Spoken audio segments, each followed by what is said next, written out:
Shalom saudara kasih Tuhan, saya percaya Tuhan Yesus selalu menyertai saudara dan memberkati saudara dengan keluarga berlimpah-limpah. Biarlah kita terus menjaga kesehatan jasmani dan kesehatan rohani kita. Saudara tetap pakai masker, menjaga jarak, mencuci tangan, hindari kerumunan, dan juga kurangi mobilitas. Yesaya 41 ayat 10 berkata, "Janganlah takut sebab aku menyertai engkau, janganlah bimbang. Sebab aku ini Allahmu, aku akan meneguhkan, bahkan akan menolong engkau. Aku akan memegang engkau dengan tangan kananku yang bawa kemenangan." Demikian firman Tuhan. Saudara, berapa banyak daripada saudara dan saya ketika kita mendengar berita-berita yang buruk, berita-berita yang jelek, entah itu mengenai kesehatankah, keuangankah, keluarga kita tidak bisa mengatasi dalam waktu yang cepat dan menghindarinya. Dan kita merasa seakan-akan dunia runtuh saat itu juga. Saudara, kita merasakan putus asa, sedih, takut, kecewa, tertekan, panik, dan banyak hal yang kita rasakan. Dan kita pun sadar bahwa kita harus tetap menjalani hidup ini dan menghadapi semua itu. Saudara, mari hari-hari ini, biarlah kita semua menguatkan hati kita. Artinya kita sungguh-sungguh dengan Tuhan Yesus. Dan kuatkan kepercayaan kita kepada Tuhan yang mau katakan amin. Saya ingin bacakan firman Tuhan dari kitab Yunus pasal yang ketiga. Perikopnya adalah tentang pertobatan Niniwe. Datanglah firman Tuhan kepada Yunus untuk kedua kalinya demikian. Bangunlah, pergilah ke Niniwe, kota yang besar itu, dan sampaikanlah kepadanya seruan yang kufirmankan kepadamu. Bersiaplah Yunus lalu pergi ke Niniwe sesuai dengan firman Allah. Niniwe adalah sebuah kota yang mengagumkan besarnya, 3 hari perjalanan luasnya. Mulailah Yunus masuk ke dalam kota itu sehari perjalanan jauhnya, lalu berseru, 40 hari lagi, maka Niniwe akan ditunggang balikan. Orang Niniwe percaya kepada Allah, lalu mereka mengumumkan puasa, dan mereka, baik orang dewasa maupun anak-anak, mengenakan kain kabung. Setelah sampai kabar itu kepada raja kota Niniwe, turunlah ia dari singgasananya. Ditanggalkannya jubahnya, diselubungkan kain kabung, lalu duduklah ia di abu. Lalu atas perintah raja dan para pembesarnya, orang memaklumkan dan mengatakan di Niniwe demikian. Manusia dan ternak, lembu, sapi, dan kambing domba tidak boleh makan apa-apa, tidak boleh makan rumput dan tidak boleh minum air. Haruslah semuanya, manusia dan ternak, berselubung kain kabung dan berseru dengan keras kepada Allah, serta harus masing-masing berbalik dari tingkah lakunya yang jahat dan dari kekerasan yang dilakukannya. Siapa tahu, mungkin Allah akan berbalik dan menyesal serta berpaling dari murkanya yang menyala-nyala itu, sehingga kita tidak binasa. Ketika Allah melihat perbuatan mereka itu, yakni bagaimana mereka berbalik dari tingkah lakunya yang jahat, maka menyesallah Allah karena malapetaka yang telah dirancangkannya kepada mereka, dan ia pun tidak melakukannya. Saudara, ini yang kita renungkan pada hari ini. Waktu kita mendengar berita buruk, bukan berarti itu untuk menghancurkan kita. Kenapa? Karena saudara saya, kita punya Allah yang hidup, Allah yang menolong kita. Saudara, waktu Niniwe mendapat berita daripada Yunus bahwa dalam waktu 40 hari lagi mereka akan ditunggang balikan. Saudara, apa yang terjadi, saudara? Rakyat, bahkan raja kota Niniwe percaya akan firman Tuhan. Dan mereka mulai merendahkan diri. Mereka mulai berdoa. Mereka mulai mohon anugerah Tuhan. Mereka mulai berpuasa. Dan mereka berkata, siapa tahu Allah mengasihani mereka. Dan betul saudara, pada akhirnya Tuhan mengampuni dan Tuhan tidak membinasakan kota Niniwe. Saudara, saya pernah mengalami waktu mendengar berita yang buruk. Berapa banyak daripada kita berpikir, wah habis deh gue, mati deh gue. Saudara, saya pernah tanya, Tuhan, kalau dengar berita seperti ini, apakah ini akan selesai hidup kami? Lalu saudara, Tuhan kasih pengertian begini, kalau aku beritahukan sesuatu yang buruk, artinya aku ingin menolong kamu. Tuhan ingin menyembuhkan kita. Tuhan ingin menyelamatkan kita. Nah, hanya saja yang kita harus perhatikan adalah waktu kita mendengar berita yang tidak baik, berita yang buruk menimpa kita, apa respon kita? Itu yang kita harus perhatikan. Saudara, seperti kota Niniwe, kita pelajari ya, dari rajanya sampai rakyatnya semua, bahkan ternaknya juga ikut meresponi. Saudara, apa yang kita harus responi? Saudara dan saya, kita yang pertama harus sungguh-sungguh dengan Tuhan Yesus. Biarlah hari-hari ini, di waktu-waktu yang jahat ini, ayo kita berbalik sungguh-sungguh dengan Tuhan. 2 Tawari 7 ayat 13 dan 14. Firman Tuhan berkata, bila mana aku, kata Tuhan, menutup langit sehingga tidak ada hujan. Bila mana aku menyuruh belalang makan habis hasil bumi. Dan bila mana aku melepaskan penyakit sampar di antara umatku. Sampar mungkin bisa kita terjemahkan hari-hari ini bicara soal COVID-19, saudara. Ayat 14 ini respon yang Tuhan ingin kita tuh lakukan. Tuhan katakan, dan umatku yang atasnya namaku disebut, merendahkan diri, berdoa, mencari wajahku, lalu berbalik dari jalan-jalan yang jahat. Maka Tuhan katakan, aku akan mendengar dari sorga, mengampuni dosa mereka, serta memulihkan negeri mereka, menyembuhkan negara kita. Saudara, ada satu poin yang sangat penting. Tuhan katakan, aku akan mendengar dari sorga. Bukankah hari-hari ini kita butuh Tuhan dengar doa-doa kita? Hari-hari ini kita butuh Tuhan mendengar seruan hati kita, ketakutan kita, kesedihan kita. Biarlah Tuhan mendengar dari sorga, menjawab doa kita, mengabulkan permintaan kita. Saudara, yang pertama, sungguh-sungguh dengan Tuhan, artinya ayo kita hidup sesuai dengan firman Tuhan. Enggak ada cara lain, saudara dan saya harus baca Alkitab kita dan lakukan firman Tuhan. Kita hidup kudus di hadapan Tuhan, kita hidup benar di hadapan Tuhan. Hidup dalam pertobatan, berbalik dari jalan-jalan yang jahat. Maka Tuhan akan dengar doa saudara dan saya. Yang percaya katakan amin. Hal yang kedua, apa yang kita harus lakukan? Kita harus percaya pada Tuhan dan firman Tuhan. Kita harus percaya habis kepada Tuhan. Percaya akan perbuatan Tuhan yang ajaib. Dia masih lakukan mujizat sampai hari ini dan bahkan sampai selama-lamanya. Dia masih melakukan kesembuhan untuk kita semua. Saudara yang kasih Tuhan, dengar baik-baik. Tuhan Yesus sangat mengasihi saudara dan keluargamu. Dia sangat mengasihi saudara dan keluargamu. Yohanes 3 ayat 16 berkata, karena begitu besar kasih Allah akan dunia ini, sehingga ia mengaruniakan anaknya yang tunggal, supaya setiap orang yang percaya kepadanya tidak binasa, melainkan beroleh hidup yang kekal. Sebab Allah mengutus anaknya ke dalam dunia, bukan untuk menghakimi dunia, melainkan untuk menyelamatkan oleh Dia. Rancangan Tuhan Yesus untuk setiap saudara dan keluargamu, yaitu adalah untuk menyelamatkan, untuk menyembuhkan, melakukan mujizat. Dia akan memberikan kita pemulihan, Dia akan memberikan kita damai sejahtera, keamanan. Yang percaya katakan amin. Mujizat yang terbesar dalam hidup saudara dan saya adalah keselamatan kita. Amin, saudaraku. Saudara, waktu kita percaya pada Tuhan Yesus, waktu kita beriman pada Tuhan Yesus, firman Tuhan katakan, tetapi tanpa iman tidak mungkin orang berkenan kepada Allah. Sebab barang siapa berpaling kepada Allah, ia harus percaya bahwa Allah ada. Waktu kita sungguh-sungguh dengan Tuhan, kita harus percaya Dia adalah Allah yang hidup. Dia ada untuk saudara dan saya. Dan bahwa Allah memberi upah kepada orang yang sungguh-sungguh mencari Dia. Ketika saudara dan saya sungguh-sungguh dengan Tuhan, Tuhan pasti memberikan upah untuk kita semua.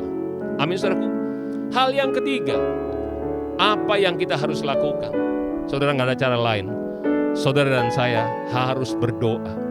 Jangan berhenti berdoa. Jangan jemu-jemu untuk berdoa. Ada Allah di sorga yang mendengar dan menjawab doa-doa setiap saudara dan saya. Amin. Tapi mungkin ada yang tanya begini, doanya seperti apa? Saya sudah coba segala macam doa. Mungkin kita sudah sering mendengar tentang pelajaran tentang doa. Tapi waktu itu kita tidak sedang menghadapi masalah. Waktu kita menghadapi masalah, ternyata tidak mudah untuk kita mempraktekkan yang kita pernah dapat pelajaran doa. Betul nggak saudara? Saudara, saya mengalami hal yang sama. Saudara, tapi firman Tuhan dikatakan di Matius 6 ayat 7 dan 8. Lagi pula dalam doamu itu, janganlah kamu bertele-tele seperti kebiasaan orang yang tidak mengenal Allah. Mereka menyangka bahwa karena banyaknya kata-kata doa akan dikabulkan. Dan janganlah kamu seperti mereka, karena Bapamu mengetahui apa yang kamu perlukan sebelum kamu minta kepadanya. Saudara, firman Tuhan bilang gini, jangan bertele-tele. Jangan kita pikir kalau banyaknya kata-kata, wah betapa puitisnya kata-kata kita, maka doa kita dikabulkan.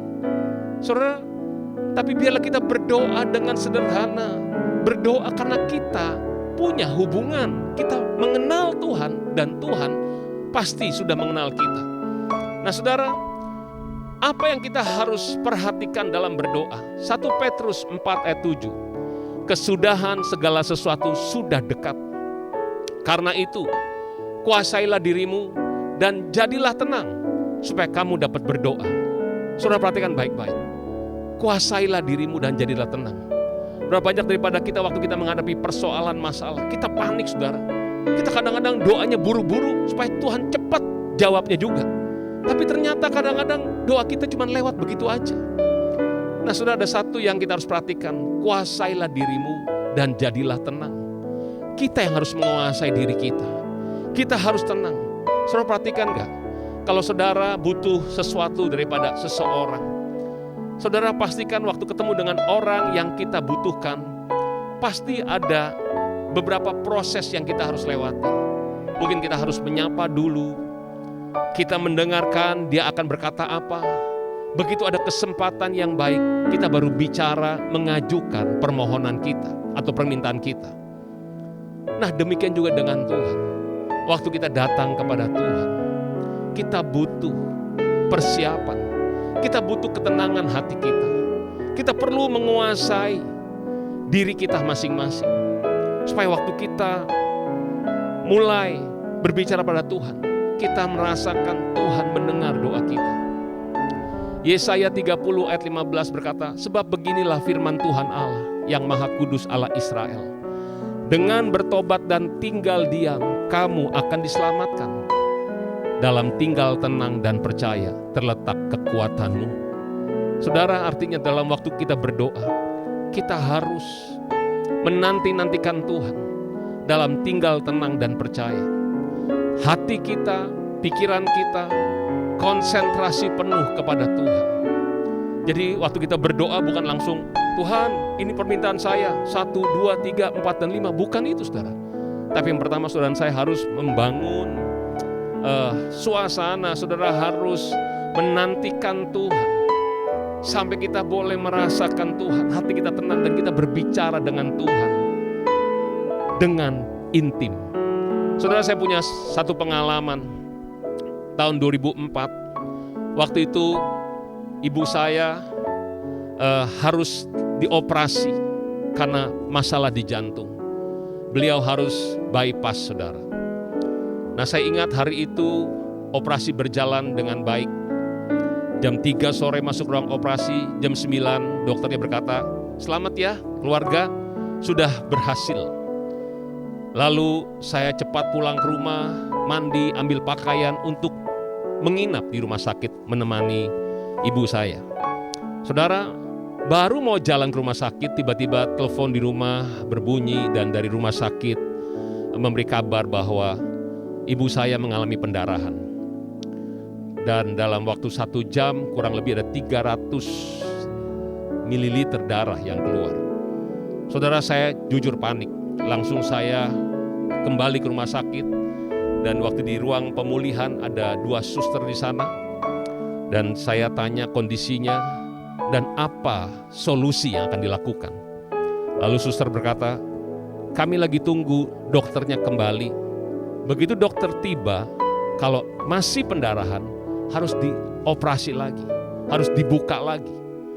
Saudara, jujur saya takut. Tadinya sudah nggak apa-apa, begitu harus dibuka lagi, hasil operasinya nanti jadi apa-apa. Saya berusaha dengan cepat berdoa, supaya sebelum dokter datang pendarahan berhenti. Saya begitu panik. Saya coba doa apa yang saya ketahui tentang doa. Rasanya semua cara saya sudah lakukan, tapi masih terus pendarahan. Lalu saya pikir yang terakhir, saya ingat, wah ini berarti harus ditengking. Jadi yang terakhir saya berdoa, saya tumpang tangan. Di dalam nama Yesus, pendarahan berhenti. Susternya yang jawab, saudara, belum nih Pak, katanya.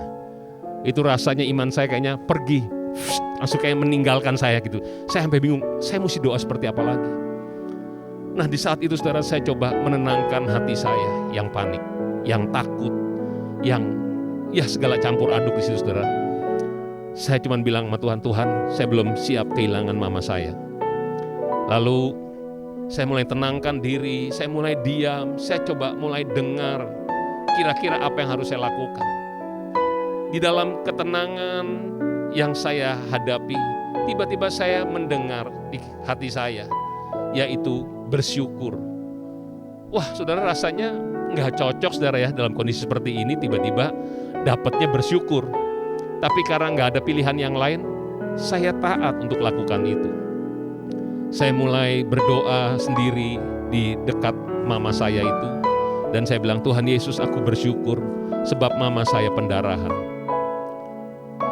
Itu yang kalimat pertama yang saya keluarkan. Lalu setelah itu saya mulai berdoa. Saya percaya Roh Kudus memimpin saya dalam berdoa.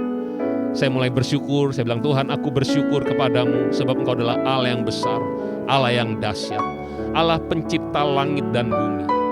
Tuhan, Engkau berfirman, mencipta dari yang tidak ada menjadi ada. Engkau berfirman, merubah yang buruk jadi baik, yang sakit jadi sehat. Tuhan, terima kasih banyak. Bahkan Raja Salomo pun berkata, sesungguhnya langit yang mengatasi segala langit tidak pernah dapat memuat Engkau ya Tuhan. Saya mulai bersyukur pada Tuhan tentang keberadaan Tuhan. Semua firman Tuhan yang saya pernah baca tiba-tiba muncul dan itu yang saya ucapkan. Tuhan terima kasih. Tiba-tiba saudara, waktu saya terus berdoa seperti itu, saya merasa saya ketemu dengan Tuhan yang besar dan dahsyat itu, melebihi masalah yang sedang saya hadapi ini. Lalu juga saya diingatkan tentang Yehezkiel. Yehezkiel waktu itu dibawa oleh Tuhan ke satu lembah yang penuh dengan tulang-tulang kering. Dan Tuhan tanya kepada Nabi Yehezkiel, Yehezkiel, apakah tulang-tulang ini bisa hidup kembali?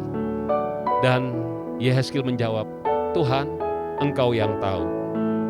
Lalu Tuhan menyuruh Nabi ini untuk bernubuat kepada tulang-tulang kering ini, supaya daging, urat, kulit tumbuh.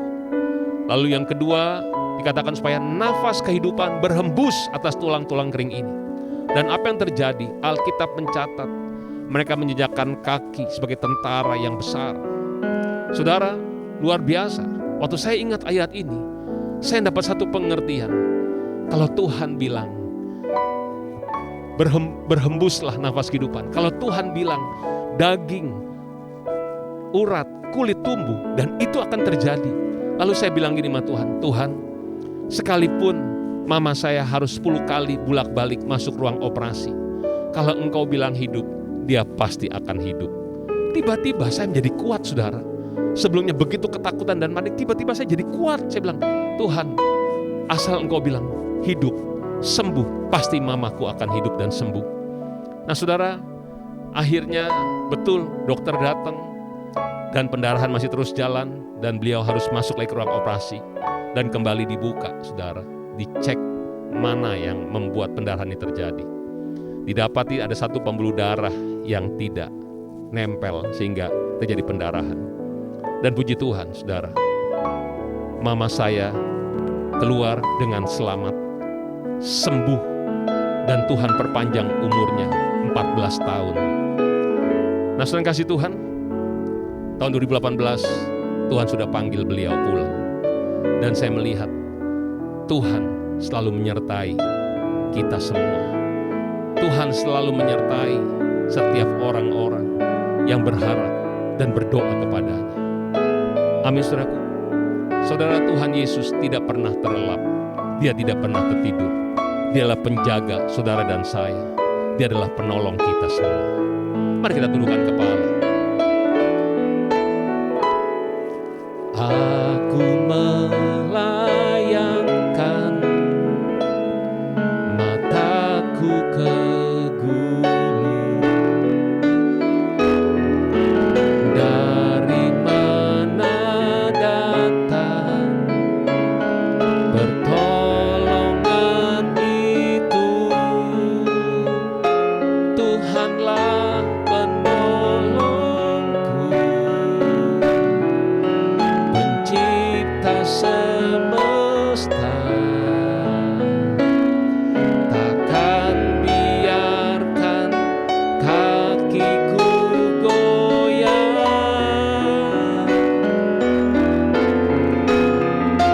tak terlelap sekejap,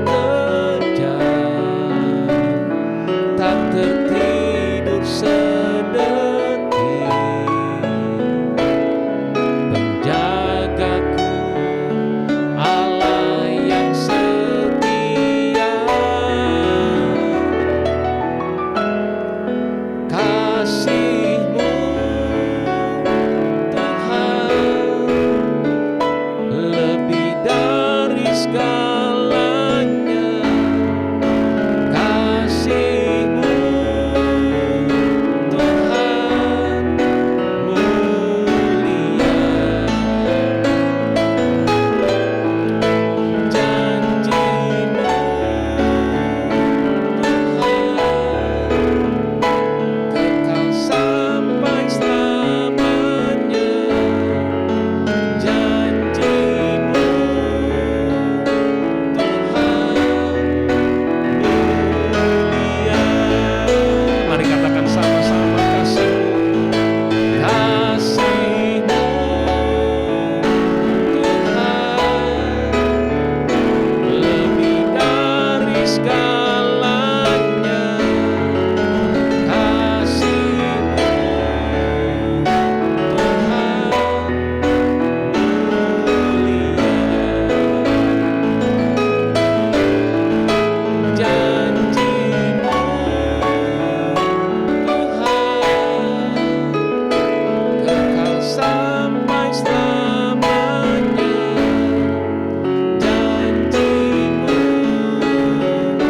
Tuhan mulia. Mari kita menyembah Tuhan.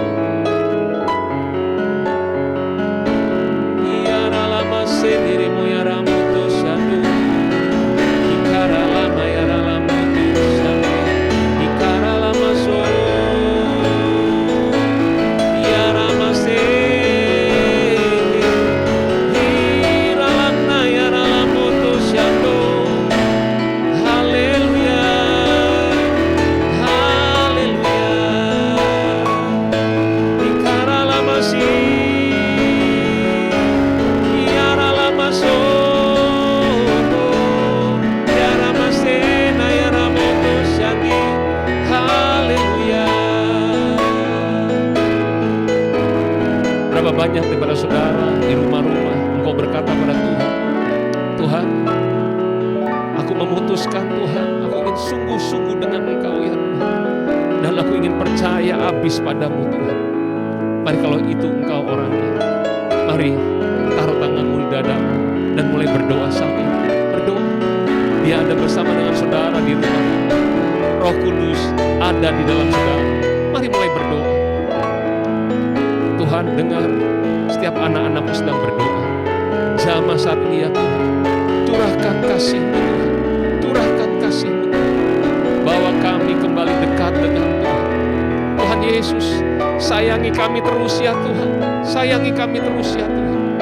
Tuhan, ampuni kami Tuhan akan pelanggaran salah dan dosa-dosa kami. Bawa kami untuk lebih lagi sungguh-sungguh dengan Tuhan. Buat kami percaya habis padamu Tuhan. Tuhan, terima kasih banyak Bapa. Terima kasih. Saudara yang butuh mujizat, engkau butuh kesembuhan, engkau butuh pertolongan Tuhan, engkau butuh pemulihan. Mari saat ini berdoa pada Tuhan. Berdoa, mari minta saat ini, minta apa yang engkau ingin untuk Tuhan Yesus lakukan bagimu. Tuhan mendengar doa setiap anak-anak-Mu ya Tuhan.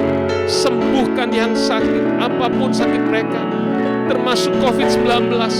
Di dalam nama Yesus, jadilah sembuh, jadilah sehat. Semuanya sembuh dalam nama Yesus. Tuhan jamah, berkati keluarga demi keluarga, rumah tangga demi rumah tangga. Pulihkan ya Tuhan, pulihkan ya Tuhan. Berkati Tuhan, dengan berkat-berkat materi ya Tuhan. Tidak ada yang kekurangan, tapi semuanya berkelimpahan. Pulihkan setiap jiwa kami Tuhan, pulihkan ya Tuhan. Terima kasih banyak Bapa, terima kasih Yesus, terima kasih Roh Kudus. Segala pujian, hormat, kemuliaan hanya untuk Tuhan Yesus. Dalam nama Tuhan Yesus kami telah berdoa dan mengucap syukur. Mari sama-sama kita katakan amin. Selamat hari Minggu, Tuhan Yesus memberkati saudara berlimpah-limpah.